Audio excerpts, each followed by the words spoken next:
Hey, you ready to buckle your seatbelt and hit the gas? Because we're talking to Hannah. What's so special about her? Here's a hint. Anywho, she's from Twin Falls, and she spends her time burning it up on the NASCAR track. Let's punch it.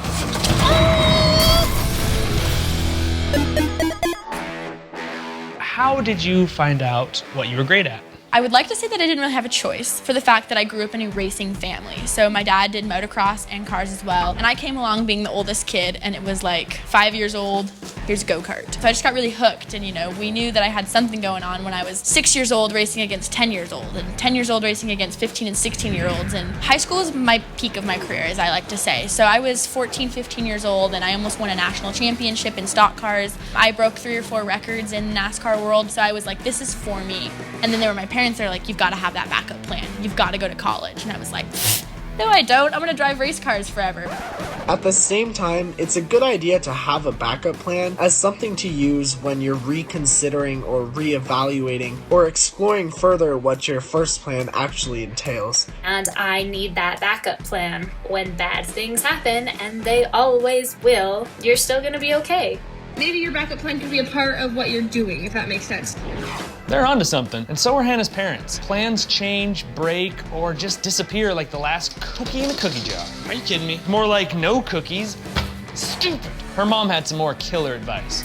So she's like, Hannah, you've got to have this plan before you start the rest of your life. And I was like, well, Mom, I've already started it. I'm driving race cars. And she's like, that's not really a good thing to bank on. That's like the kid that plays basketball down at the YMCA to being like, I'm going NBA, I'm not going to school.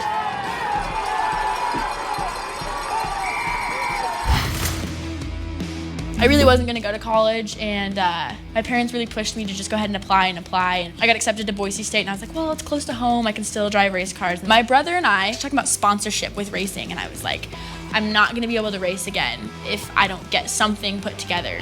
Let's break down why getting a sponsorship is so important. Because racing ain't cheap. Parts, gear, entrance fees, it all costs money. And getting a sponsorship can help. These tires, in a race, they're $200 a piece. They go through 16 tires a race. And my brother was cracking jokes in the car, and he's like, Dallas Cowboys should sponsor you. And I'm like, yeah, that makes logical sense. Girl from Idaho is sponsored by Dallas Cowboys. And he's like, oh, well, you can get a Boise State Broncos car. And I was like, hey, wait a second, that's something I can run with. This is the power of asking part. Reaching out to someone and ask a question can be really scary because we think they're gonna think that we're stupid. But if you do it, you could change everything. See, just check it out, watch. So I reached out to them more or less regarding my attendance policy. You miss 3 days, you're booted from the program. I missed 3 days in one race weekend, and I have 26 races in the season. So that was a big problem, and I really kind of like nudged at the, hey, this is what I do, this is my story, I really want to go to college here. What can we do? Whether it be tuition, sponsorship, something. And they called me back, and they're like, hey, let's get in here, let's sit down and let's talk about this. This has never been done before.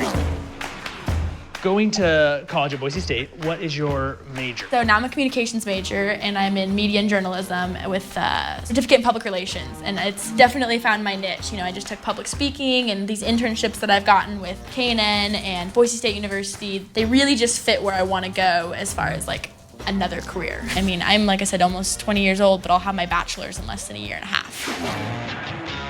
Here's the takeaway. The goal in life is to do what you love, but the track might curve on you. And that's why it's a good idea to have an option A, B, maybe even C. Because when all is said and done, you want to be like this, not like this.